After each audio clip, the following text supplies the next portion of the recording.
Welcome to this video tutorial on Ableton Live and creating templates and a couple of MIDI and audio effect racks to help you set up a starting point for each and every project that you're going to work on. This is not an end-all be-all. Everybody needs to use this template, but hopefully this gives you kind of an idea of where I like to start off with. Hopefully maybe even give you some direction into how you want to set up your template for your workflow. And yeah, just an overall kind of concept idea that you can apply to your workflow. Repetitive, I know, redundant, whatever. For Rebecca and Jason, I decided to remake the video because there was not enough time to cover everything I wanted to talk about, and I just feel like this is going to be a better video overall for everybody to watch. So for starters, start off with a little bit of just the overlay of Ableton. You can actually Google Ableton Live skins on your computer and download some backgrounds to change. You know, you can use the default ones, but there's tons and tons of different Ableton Live skins that are downloadable that you can change the background, because I mean it's something you're going to stare at for hours and hours. So definitely want to get something that you're comfortable using. If you use the default ones, great. I didn't prefer the default ones, so I decided to download mine. So after I've changed kind of the background look and feel, the next thing I'm going to do is I'm going to change the tempo. I prefer my ranges between 123 and 125. So instead of having to set that every single time, change that to 123 BPM. One of the other things that apparently in the default Ableton template, when you first open Live, it starts at beat 3 for the loop marker. So I'll change that to 1 and I'll stretch it out to 17. So I have a 16 bar loop that I can work with, because I generally start my songs with a 16 bar loop and then arrange it out after I've gotten a few elements together that work together well. What I'm going to do is I'm actually going to take all 4 of these tracks here and I'm going to group them, and I'm going to use every single one of these part of my drum bus. This last audio track I'll move up to the front, and I'm going to go ahead and rename that kick. I like to put an A in parentheses for when I'm working with audio tracks, and M in parentheses for when I'm working with MIDI track, and name this one clap. So next MIDI track I'm going to name hat, and the final one I'm going to name top loop, because generally I find myself working with some percussive top loops as an audio loop, and again adding those M's and A's at the end, just so I know what I'm working with. Alright. The next thing I'm going to do is I'm going to color code these. Definitely develop a system utilizing these colors. So for me, I tend to use this column of colors for percussive elements. I use greenish colors for bass lines, yellowish colors for lead sounds, orange for like pad and ambient organ sounds or things like that. And then my return channels are red. Some of my other channels, my master channel is black. I like that because then I know it's my master. Develop a color system of your own and stick with it, because when you're working in arrangement mode, you can stare at your session and know exactly what you're working with just by the color of the track, versus having to figure out what you're working with. And definitely name your tracks too, for sure. having channel 5 audio and channel 6 audio, you don't really get to see what exactly you're working with. So definitely develop a color system, naming system, titling system, all that good stuff. So the next thing we're going to do is we're going to kind of work with these channels and develop them a little bit more. Kick sounds, for me, I generally put them in mono. They're the front heavy centered element in the track. So instead of having to do it every single time, I'm just going to set up a utility, and I'm going to bring the width all the way down, and that's a centered mono track. Pretty easy, simple. The other thing with a kick that I'm generally going to find myself working with is an EQ 8, not a 3, but an 8. And having that spectrum analyzer on, every time I work with a kick, I always try and find the root note of that kick, because that'll generally be in the same key as my song. That way that element is in tune and in key with the rest of the song, especially because it's the most prominent and biggest element of the track. And then with that, honestly, I am done with the kick. This will really just be kick EQ. Again, naming your tracks, your elements, because when you go in here and you do some of your automation, you'll be able to see exactly, okay, this is the kick EQ, this is exactly what I'm working with, that kind of thing. So definitely work on that concept. I'm just referencing something over here, so I'm following along here. The next thing with the clap. So the clap, I'll add in a drum rack, and this is a little bit of change from the video that I did in class, as far as how I'm setting up my drum bus here, but because I did everything in one drum rack. I did a kick audio track the same, but I'm just going to put a bunch of claps inside of a drum rack, and that way I have multiple samples to work with. You can start off with samples already in there, or you can just add some empty MIDI, which I'm going to do here, and fold the track. And actually, the pad I'm going to work with the most is C1. So I'll leave that at C1 and fold it in. And now I have a MIDI track with a generic house clap on C1, and I can drag in that MIDI element or that sample into C1. I can have multiple samples if I want to, layer them, add MIDI tracks however I want to within them, and keep it simple. Do the same thing for, actually going back to the clap really quick, I'll add a utility as well, just to control the width of the sound. If I don't want it specifically at 100% all the time, I can drag the width down a little bit. And then the other thing I'll do is give it some stereo. And what I'm going to do with that is take an audio effect rack, open it up a little bit, the chain section, which is that middle one, and I'm going to create 2 chains.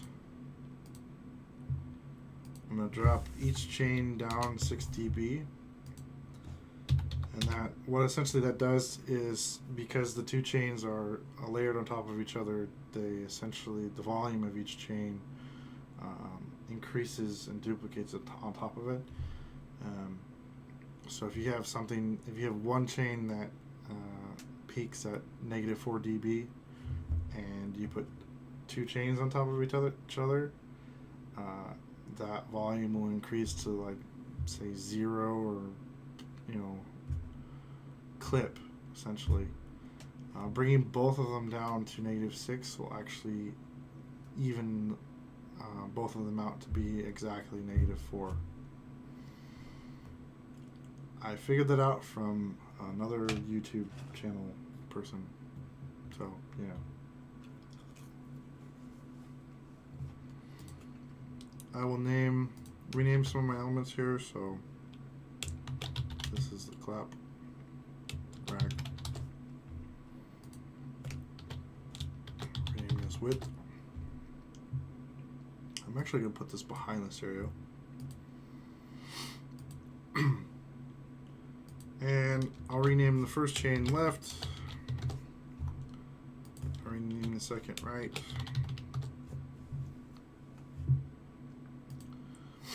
And on one of these channels, I'm going to add a simple delay.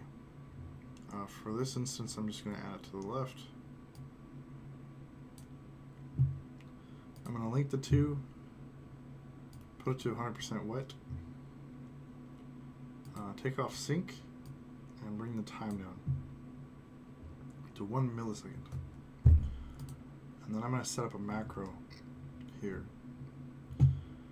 So with the macro, I'm going to set it up to map to macro 1, and I've got left time delay, and I'm going to map it, hit the map button above on the rack, and I'm going to drag this down to about 25 milliseconds. And for reference, what we'll do is we'll take a clap sample, if I can find one. I'm sure I can find one. I like that one. Okay. And we've got our MIDI element. So this is without the stereo effect, which, as you can see here, is about -6.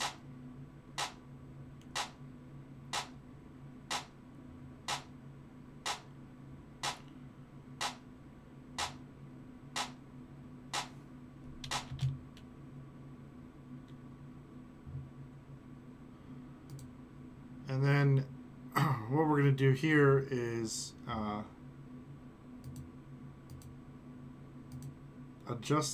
add this and adjust the time. If you go more than 25 seconds, it sounds like a double, which for a clap sound is alright, works out. But as you see here, it's kind of peaking just a little under -6, as before the rack was about 6. So we can trim this out a little bit. We can actually map both of these volumes to a macro and go back into map again. And what I'll do is I'll put this to about -10, -10, and I'll put this to 0 because I don't want it to really go above 0 dB. And then we'll readjust to -6, and that way every time we open this up it'll stay at -6, but we can trim it accordingly. I did air quotes there, but you can see them.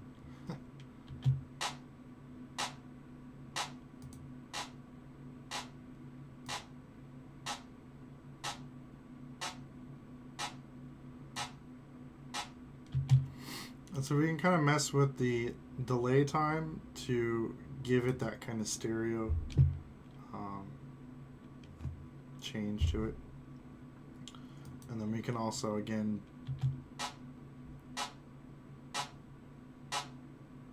change the chain volume to kind of gain stage or get the volume level to be exactly the same as it was before we added the effect.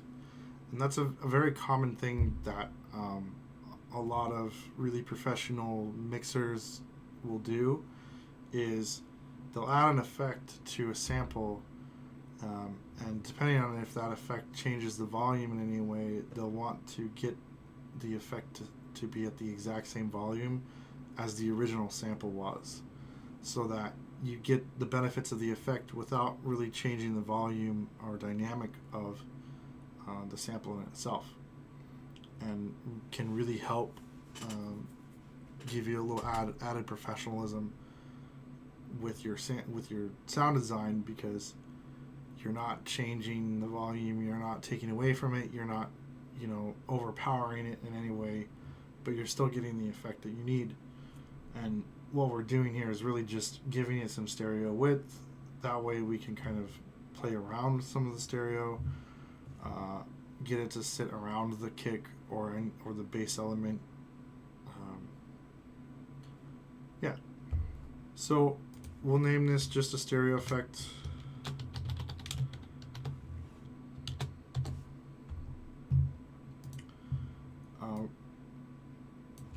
Like I said, I'll just leave it at -6 because not all claps are going to be the exact same. And then with the delay time, I'll leave it around, say, 7 milliseconds. That way we hear a generalized effect. And the one other thing I'll do actually is I'll map the feedback to a macro, and we can change the feedback percentage. And in all honesty, I'm not going to want 100% feedback or even 95, so I might change the maximum range to, like, say 20% or 22. That works, just to get some of the initial feedback, but I'm not trying to go crazy with the feedback at all. And then lastly we have our width, and we can gain stage with this as well after the overall effect, with the gain part of the utility as well. Alright, so the last thing I'll do is, again, this is a template, so I'm going to go ahead and delete the clap sample that we had there, and then just leave the stereo effect. I'll throw in an EQ. What I'll do is I'll throw an EQ before the stereo effect, and I'm going to call this cutting. And this EQ's purpose is to cut out, essentially cut out frequencies that I don't want in the sample. Really piercing high-pitched frequencies, or just overpowered resonating lower frequencies in whatever sample that I'm working with. I generally use a cutting EQ before I do any kind of effects processing. That way I'm not adding those processed effects to frequencies I don't want. Sometimes, depending on the effect, I might actually boost the frequencies I do cut, but again, I'm cutting before doing anything. That way it just gets rid of them initially, and then hopefully whatever I add doesn't bring them back or make them worse, really. And you can always do a bunch of processing and then cut again. You can add multiple EQs if you want. There's no real right way to do things. Again, it's just how I work with it. So a cutting EQ, I've got my stereo effects, I've got my width, and then I also have a EQ for mid-side processing. I'm not going to get into mid-side processing in too much detail, but essentially it's EQing the difference between your very centered mid signal and the surround sound texture of the side. And a lot of times the mid signal is more your lower tone, the idea of the bass elements being really centered and low, and then that reverse pyramid that spreads out as you get higher in frequencies. A lot of times at the side, I generally have a low cut that reaches up into about the 400, 500 hertz range. And then I'm going to say this is the mid side, or M/S EQ. Alright. And now I have my clap channel set up. All nice and done. And I do a lot of similar type effects with the hat. So what I'll do is I'm actually going to drag these over, and I have the exact same chain of effects on my hats. And I'm also going to drag in another drum rack, and I'm going to type hat rack, and I don't even have to really change much on that, which is nice. The one thing it will change though is with hats, I'm generally not working with any low end in the hats, so I'm going to bring the cutting EQ already up to about 1K, because hats, I want them to sit more in the higher upper frequencies. I don't want anything below 1K with a hat. So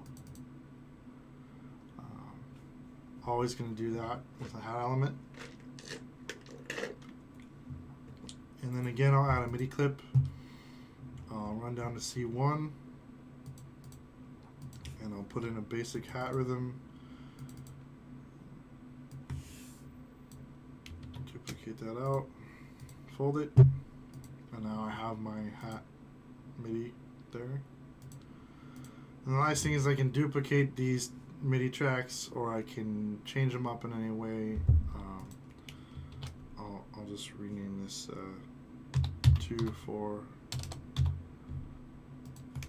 and a beat, so I know what those MIDI clips are.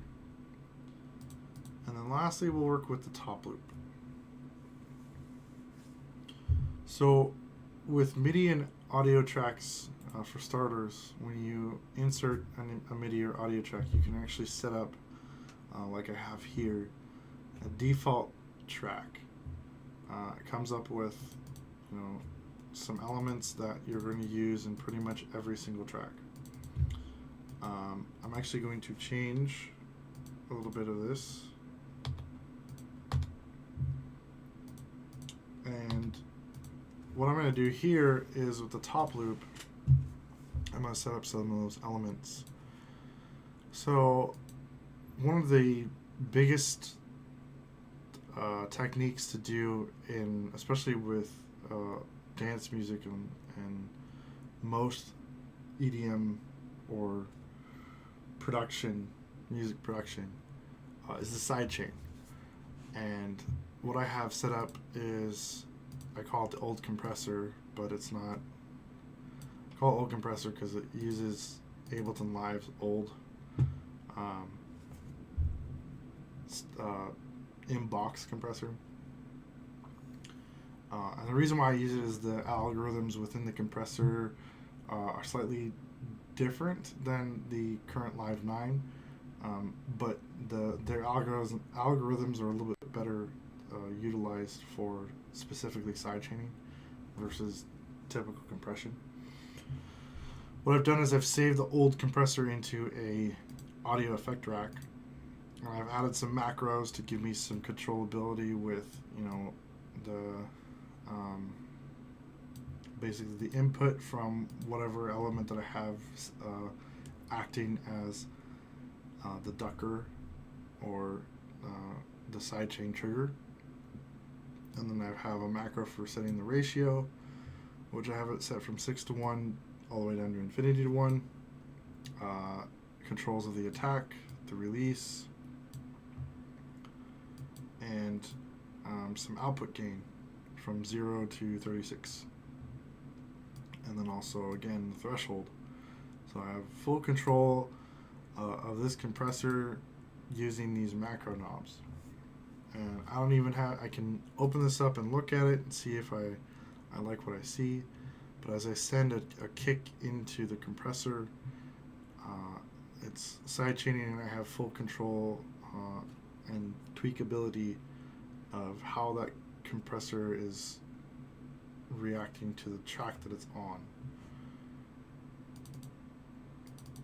So most elements in my track are going to be sidechained, other than the kick, really.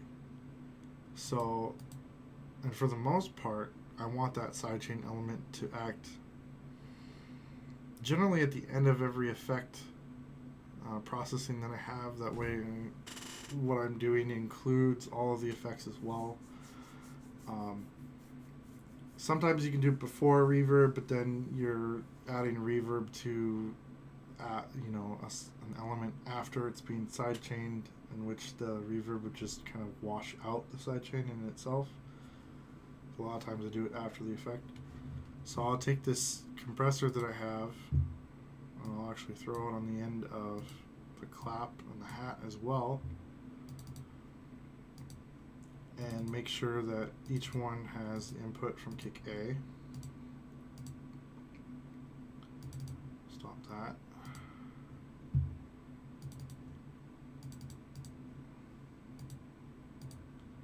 Okay.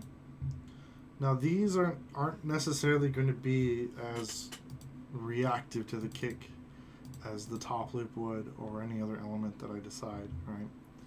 But it'll still have a little bit of sidechain compression, because everything will want to duck out of the way of the kick, no matter what element it is, even if it hits on the same beat, which then also brings about the idea of, well, I can nudge the clap left or right to kind of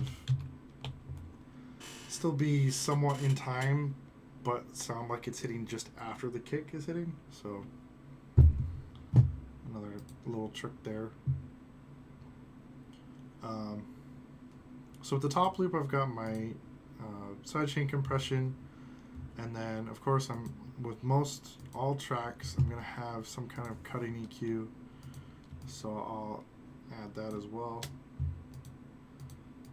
With this one, I'm not necessarily going to mess with the stereo effects too much, because the top loop in itself might have some stereo effect in it already, or have some side information already, just depending on the loop itself. And then if I want to, I can add some other different types of effects. Like I have the Jason, which is his flanger technique to give some stereo information and width, but I could put that on and then just leave it off and add it when necessary. So that's a good kind of template thing to do, is add the effect but bypass it. That way you have it there every single time you want to use it, because you're going to add it to most tracks, but then it's not necessarily on every single time. And if you want to add the element, you just throw it on real quick. So I'll leave that there, and then I'll go ahead and actually do another mid-side EQ with that. And then I do like having a utility for not only the width, but pan and gain. I tend not to mess with the mixer channels much. If I can help it, I generally work with a utility on most tracks. So I'll leave that there. So I have majority of my elements, and again, the sidechain compression usually comes last. That's what I moved it that way. So these are a lot of the elements that I'm going to kind of stick with. And if I want, I can just add a blank audio effect rack, say right before some of the stereo stuff, like the flanger and the mid-side EQ and all that kind of stuff, and just leave it blank. And I can just drop in any audio effect racks or any audio effects that I want to add in addition to some of this. And this would be the general layout of my audio track every single time. So what I'll go ahead and do is right click on the audio track, and I'm going to scroll down to the bottom and say save as default audio track. I already have one in existence. I'll go ahead and overwrite it, and then the next time I insert an audio track, boom, there are all of my effects ready to go. I can come into the audio effects and I can grab in, say, a saturator and throw it in here, and now it's part of the chain just before, just after the cutting EQ, just before I flange and make it wide and all that kind of stuff. I can doctor up however I want, and then add a little bit of extras to the end of it, sidechain it, and I'm good to go. All right. Now, because I saved it as I saved the default audio track with the name, I'm just going to rename this audio. I'm going to get rid of this chain real quick and resave it, and I'll stretch it out a little bit. Resave it, overwrite it, and then now again when I insert a new audio track, that's how it presents itself. Alright. I'll bring in another one of these audio tracks into the drum bus. I'll recolor it real quick, and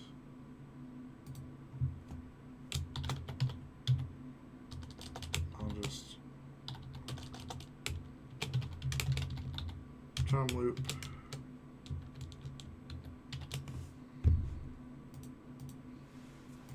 So I have a top loop, and then sometimes I have like another element, the drum loop, and I work with that accordingly.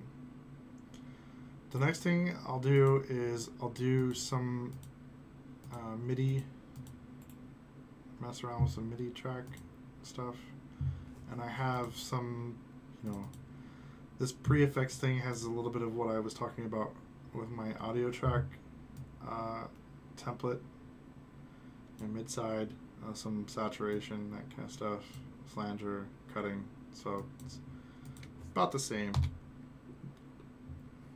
That was what was talked about in the class. Sidechain compression. But I'm going to reset this a little bit. The first MIDI track I generally work with is a sub bass. There's two things that I use for a sub bass. One is the all-powerful, almighty Serum.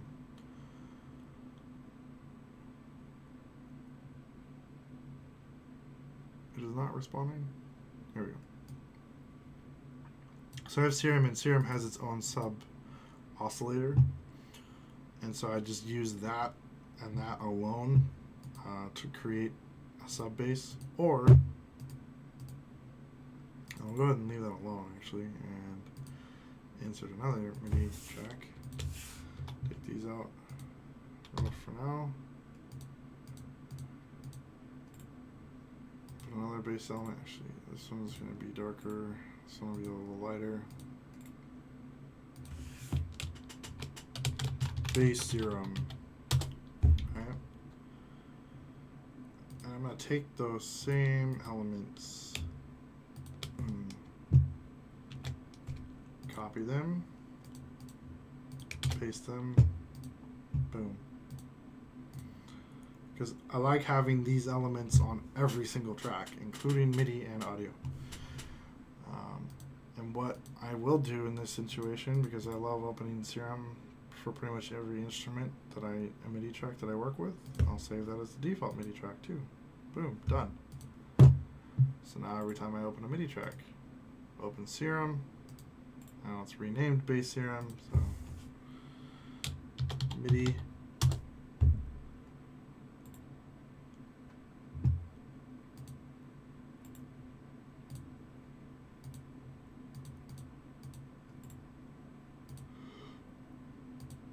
Boom, done. Okay. And then if I decide I want to change that for any reason, I can just take another instance, throw it on the MIDI track, and it just changes the instrument. It doesn't change any of the effects after it, which is kind of nice. So I'm gonna rename this and title it sub. Whoops. Not save. Sub. Okay, here's my sub bass. And in prior times, I have a MIDI effect rack, or not a MIDI effect rack, excuse me, an instrument rack that I've made that utilizes, there it is, operator.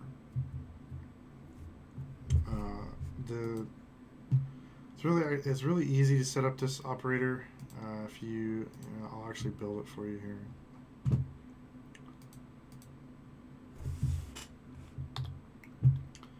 So let's get an instrument rack going. We'll open this up, we'll add a chain. Oh, I just need to drop an instrument, so we'll take an operator right in here. And I'm going to map a couple things real quick to this. I'm going to map this level to oscillator A level to macro 1. I'm going to drop this second operator down to 0.5. And this gives us the ability later on, when we map this to macro 2, to change the timbre a little bit with FM synthesis. And then there's a couple other, go away. There's a couple other things that will change. If we click on this section where we can select our algorithms and time, volume, all that kind of stuff. It changes the center portion of the operator, and we want to change the voices to 1 because we're working with a mono sub. We won't touch the pan or anything, and we're also going to add a little bit of glide to this. So we're going to go to the pitch envelope, and we're going to hit this glide, turn that on. And I'm actually going to bring the time up to about 85 milliseconds, somewhere around in there. And what we'll do with this is when we hit a note, it just creates a sine wave that's very bassy. We can throw on a spectrum just to see what we're looking at here.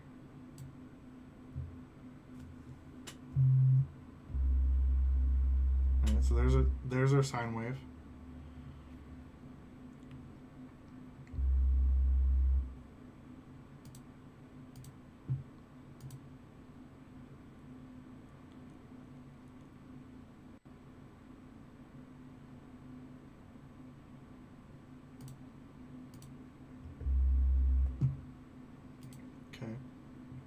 Sorry, technical difficulty there for a second.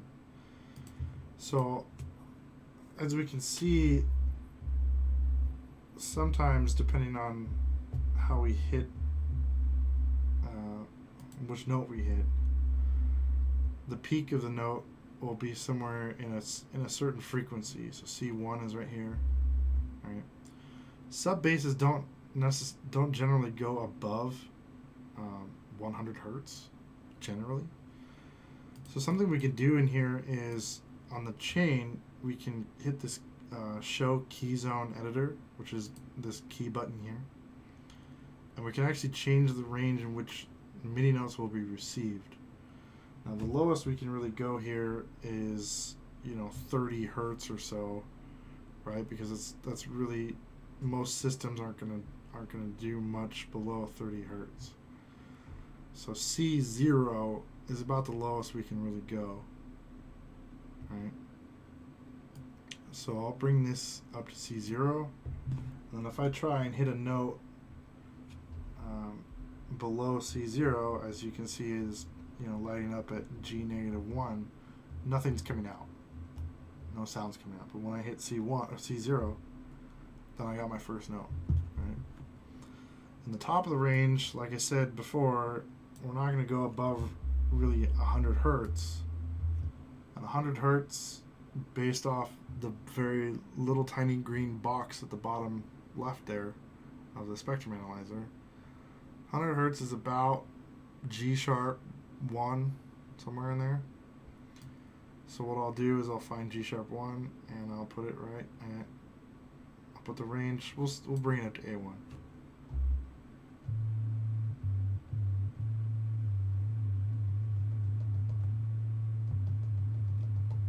And as you can hear, when I change notes, you can hear a little bit of that glide. What I'll do though is, if I can, I think I can. Yep, I can. I'll map that to a macro so I can change the glide time that I'm working with. I don't want to go too crazy, right? So I'll go to the mapping above and I'll change the time. We'll say 40 milliseconds and we'll drop this from 10 seconds to say, I think the max will go is 250. All right.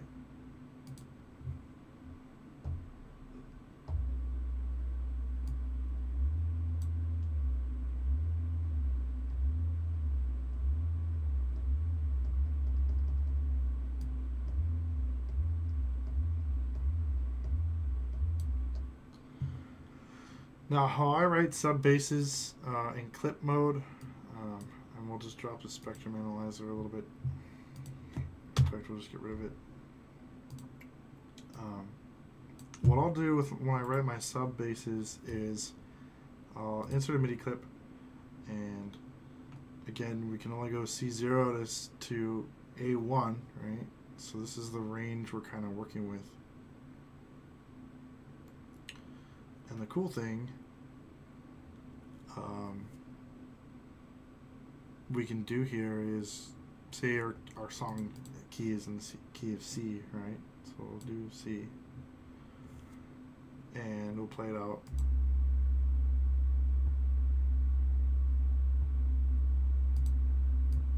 And what I'll do a little bit with the envelope is give it some attack.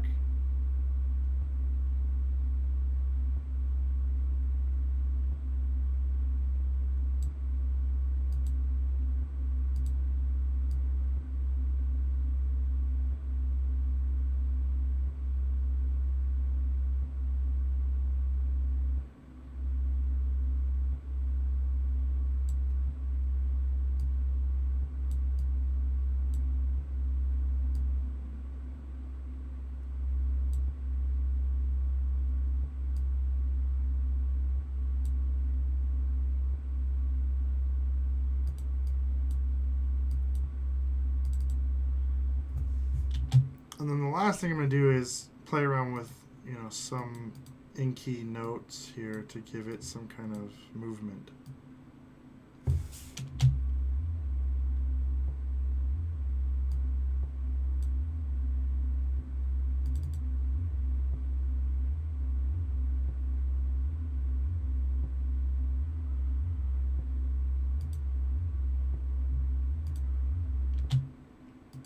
And then with the sub bass, we're obviously going to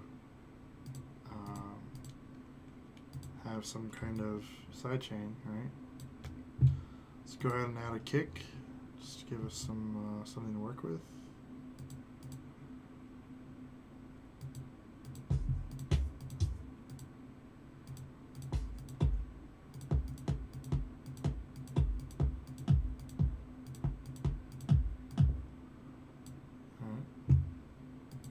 What I've done with this kick is I've looped it and I've set it to be a beat long and loop the kick so that every time I hit it,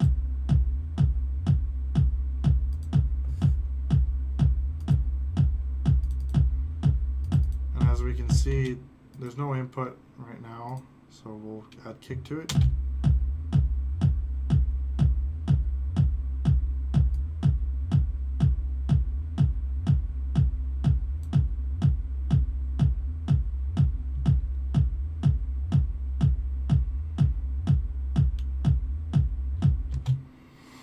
And now we have a sidechain compression on our sub bass, so we can leave that alone. We'll take the kick off.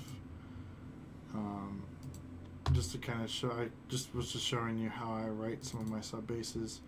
It can be a bar or 2 bars long, and have different notes, but you wanna have one static note playing the whole time, and then have your note change throughout the song. Because every time it resets or re-triggers, it's But having that glide and being able to glide from one, you're not adding too much attack with the sub bass, because it gets poppy with the low end getting cut off. Just a little technique for sub bass. And then I've got my serum for that. The last thing I'll add to the sub, and pretty much the final thing with a lot of the instruments of the template I'm going to work with, because the first things I start out with is the drums and the bass, right? But then every other element, I don't know what I'm going to do with every other element after that. And again, a template's supposed to get you to a starting point. It's not supposed to write the song for you. So I've got a lot of some of the elements that I'm going to start with, that I know I'm going to start with pretty much every single time. What I'm going to do is, now that I've shown you how to build it, I'm going to bring the one that I built already. The other thing I added was I added a cut EQ where I cut, below 30 hertz, and as well as cut everything above 119 with a sharp curve. And then I just added a limiter at the end. That way the sub bass will never clip the song or the master channel, as well as its own channel, really. And a lot of the times, depending on how you have the volume set, is about the highest that sub bass will go. So I have my sub volume, and then I have my oscillator B volume, which hang on, I didn't change the glide on this one. Map that really quick. Say 250. That's about right. And that's pretty much my sub. So as I'll just leave it that. And I got my sidechain. So adding a little bit of EQ, cut EQ, and some limiting to the sub bass, and we're done with our sub oscillator, or our sub instrument, I should say. Got our bass serum, and then we're pretty much done with the instruments. The one final thing I'll do is I'm going to set every, and this is something I didn't do with the audio effect channel, but I'm actually going to drop every channel to -10. I'll go ahead and bring in a new audio track, drop this down to -10, resave it. Same thing for the MIDI track, drop this down to -10, resave it. Okay, just delete those because I don't need them immediately. And I'm going to select every track here and drop them to -10. And I'm going to select every track in the group and drop them to -10. I do this because you want to start quiet and then build on top of that. Give yourself some headroom with the master. Mix down, then instead of up. With the kick, I might bump the kick up a little bit above -10, but for the most part, the kick is the only thing that's going to stay at -10 or above. Everything else is probably going to go below, like 12, sometimes even 15, 18. That way I give myself the headroom. The other way some people will do it, to make sure that they have headroom, and I've used this technique myself. It's worked most of the time. Sometimes I find myself clipping a lot. I'll take a utility and bump it up to 7 dB. And when I mix, all I'm doing is just making sure the master channel does not clip. And then, but I'll get close to it, like within a dB or so to clipping on the master. And then when I'm done mixing my track, just get rid of the utility, and then I automatically have 7 dB headroom for the entire track. So it's another way you can give yourself some headroom for starting. So what I'll do is I'll actually leave this utility. I've got everything at -10 dB, which is perfect for this. Keep the utility here, and this will be my phantom headroom. not going to be able to see the whole wording on that unless it's like that. The last thing I'll do is add returns. There are 5 returns that I use.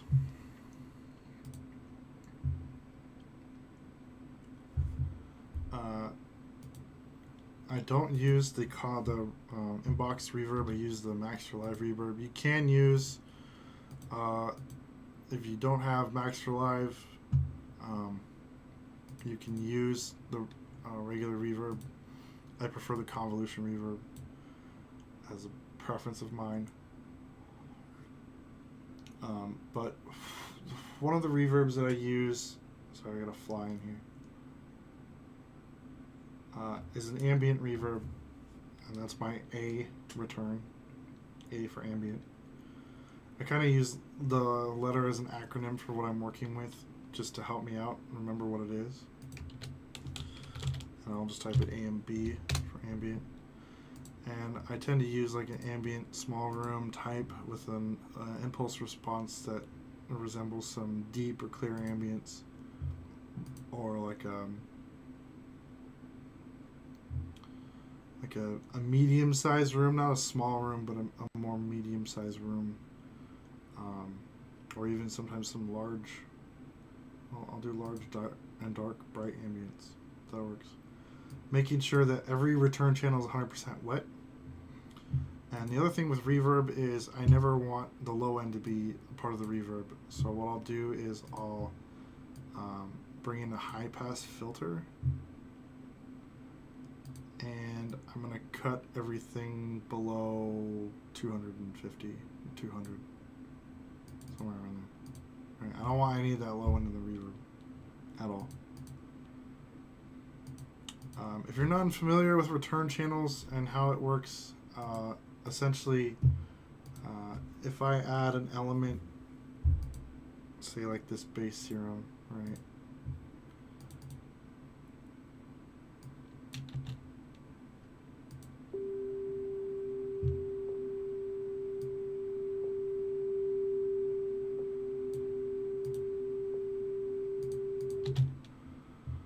What I'll do here is I'll turn it into a pad.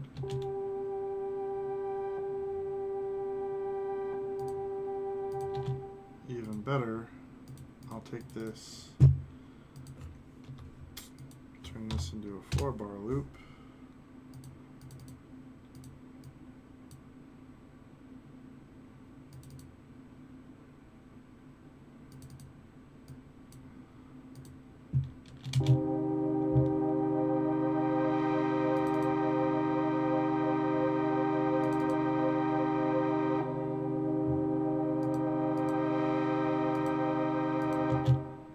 Choose a different pad.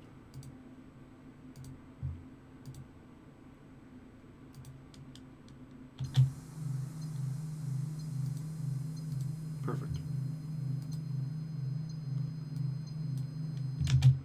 So essentially you have the channel that you're working with, and then the return channel, you send a certain level, can be all of it or a little of it.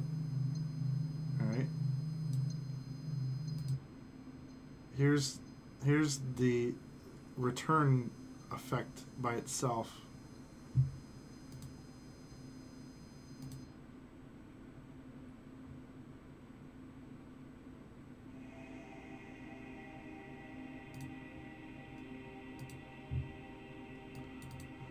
And with some of this ambience, what I'll do is I might even add some saturation to it.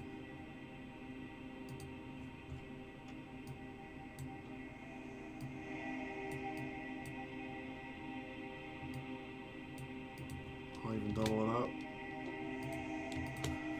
Or what I call double saturation, which I have somewhere in here. Dub sat.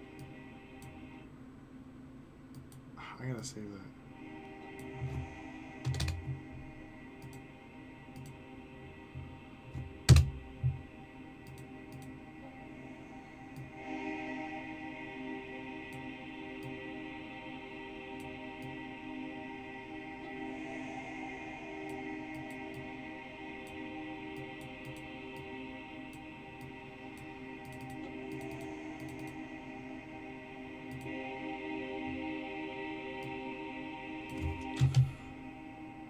So this, you might not be able to hear it in this recording, but if you happen to work with this, take a listen to the difference between playing just the channel itself and then adding the send in with, send on top of the channel, and you'll hear what I'm talking about.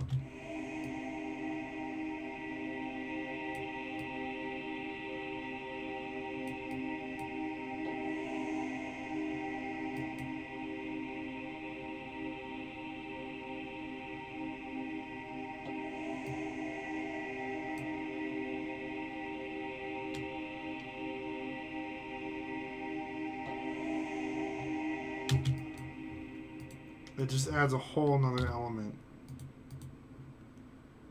to the sound that you're working with. So I'm just initializing everything just to go back to the way it was for my template. And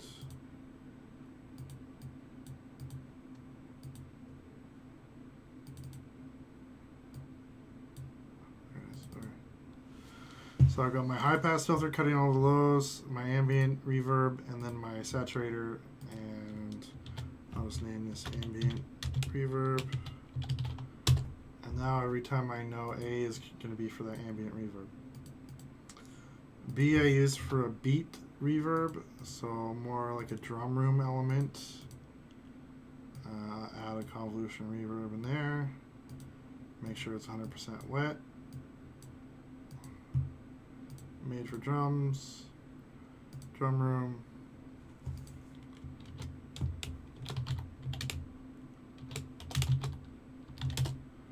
So now I know every single time I use the B send, I'm using, a drum room. I don't necessarily, and again, reverb, you want to be careful, you don't want the low end. So I'm actually going to take the high pass filter from the other reverb and add it to this one. Make sure you rename everything. Alright, okay. I'm going to add 3 more returns.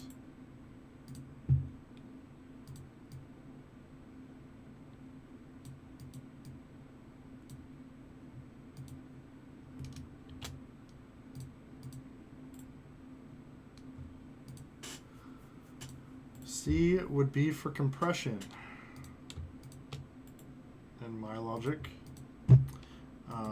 Look up New York compression and you'll see what I'm talking about.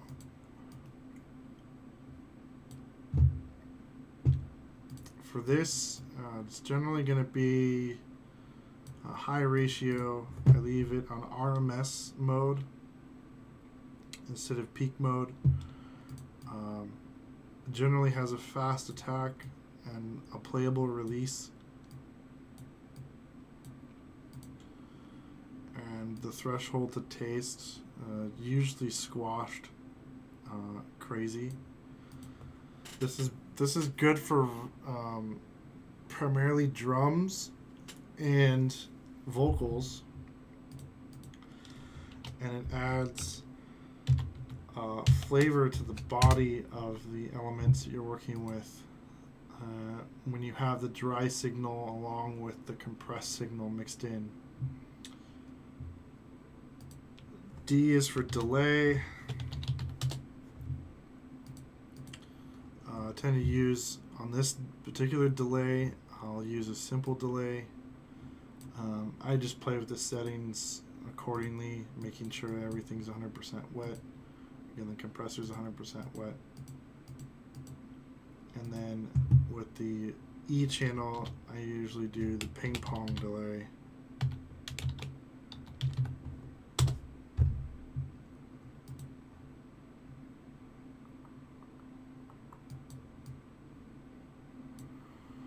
Another technique is, instead of doing the flanger on every single channel,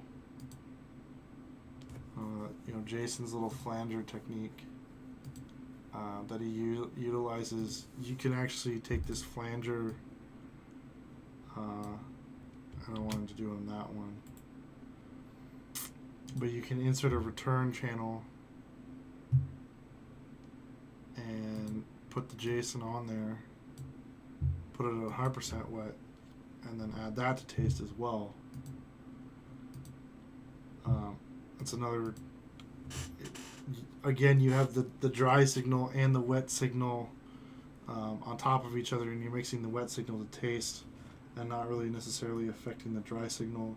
You're going to give it some width on top of the center so that the track works in mono as well as in stereo,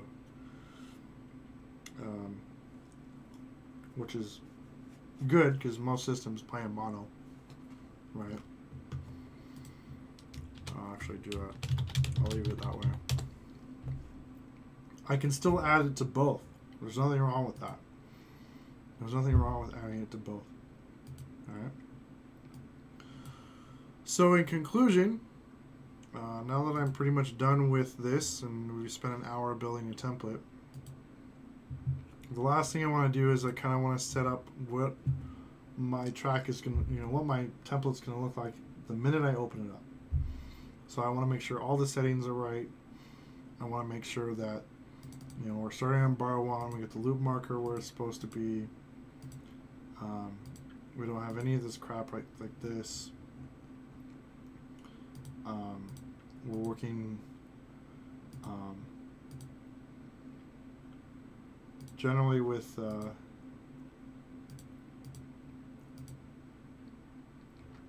same kind of thing for each element: track volume, mixer, track volume, right? Or actually, no, yeah. So we got all that set up. Generally, the first thing I'm going to look at is kicks. So I've got my kicks in the menu open for that because it's the first thing I'll probably want to start with.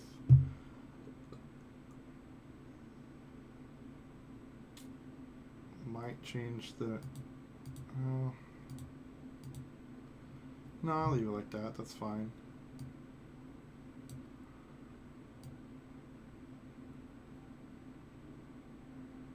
Stubby. A little stubby. It's perfectly fine. So it's about the general layout that I like looking at. I might just kick the returns off just so I have a little more space to add some audio and MIDI tracks. And then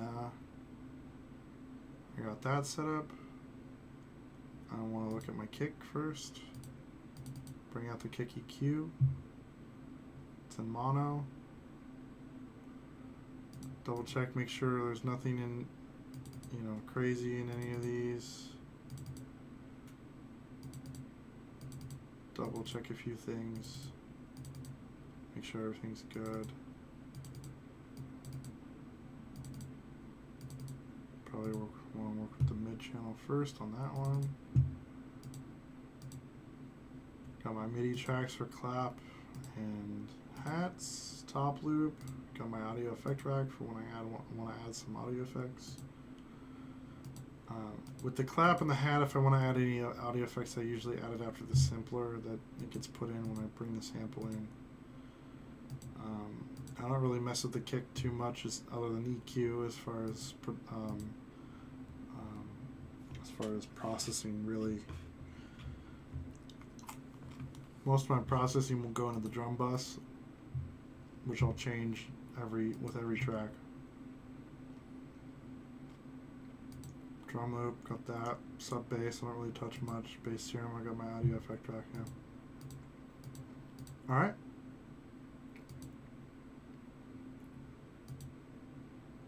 I think that all looks good. Oh, one last thing. I'll throw in an audio track for resampling.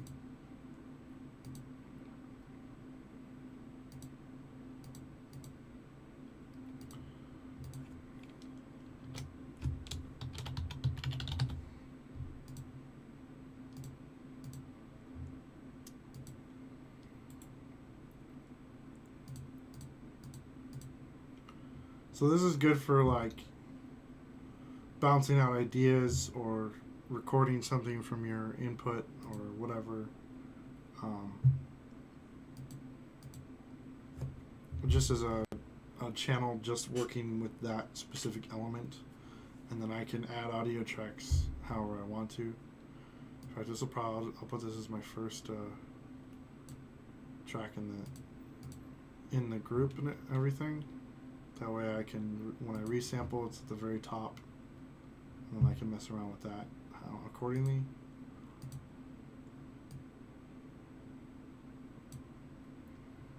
All my elements there. Perfect. Alright.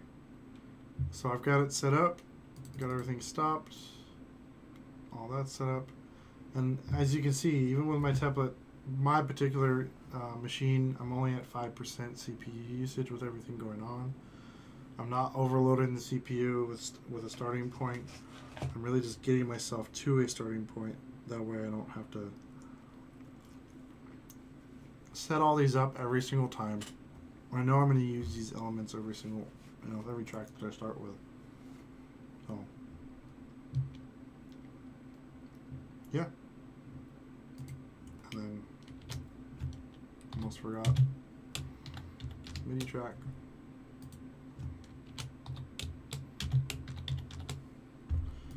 So the last thing that we're going to do is we're going to file, collect all and save. Before I do that, make sure I'm on my kick. There we go. Collect all and save.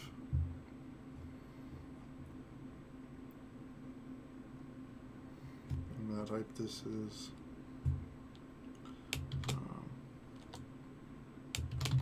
June template final. Let's get everything copied, everything needs to copy. And then the last thing we're going to do is we're going to go into our preferences. And under File Folder, we're going to save current set as default. Boom. Done. We'll close live. Save anything that changed. And then now reopen live before we do anything else.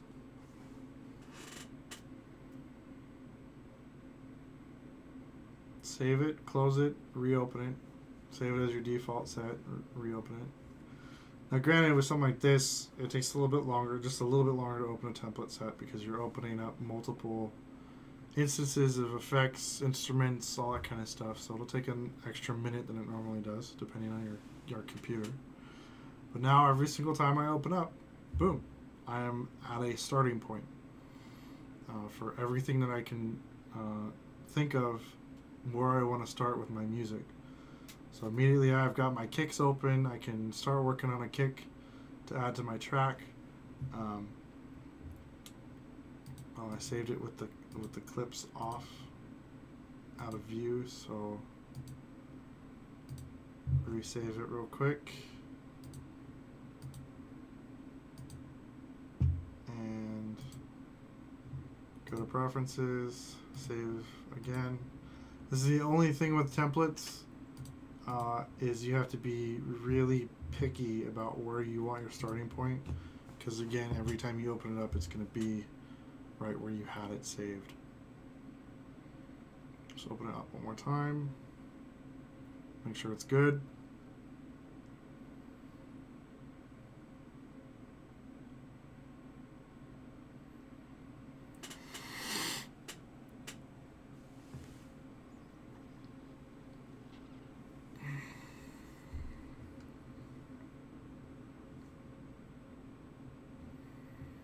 And there we go. So I hope this hour-long or so video helped you out, kind of set you up with some ideas of where you want to start off with your template. Again, this is not an end-all, be-all. This is just how I like to set up my starting point. There's obviously going to be some different variations for everybody. There's multiple people who have put up their templates online. They even have some of their templates downloadable. Maybe even look up a couple of these people that are kind of within your genre of working, and be able to get their template and kind of tweak it a little bit to your liking, however you want to do it. Build your own, whatever. The great thing about this is that you take an hour's worth of time to set it up, or maybe a little bit longer depending on how you want to have it set up.